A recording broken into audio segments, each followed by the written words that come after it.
China overtake the US to become the world's biggest economy?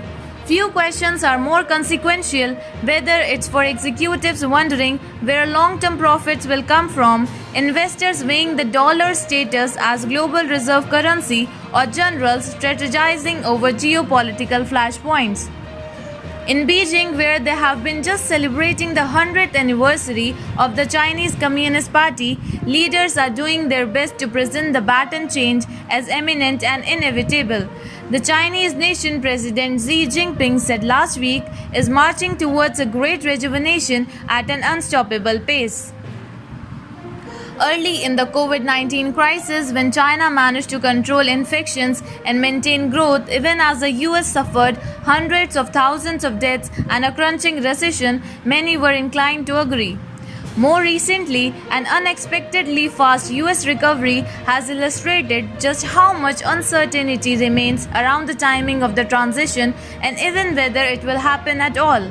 If Xi delivers on growth boosting reforms and his US counterpart President Joe Biden is unable to push through his proposals for renewing infrastructure and expanding the workforce, forecasts from Bloomberg Economics suggest China could grab the top spot, held by the US for well over a century, as soon as 2031.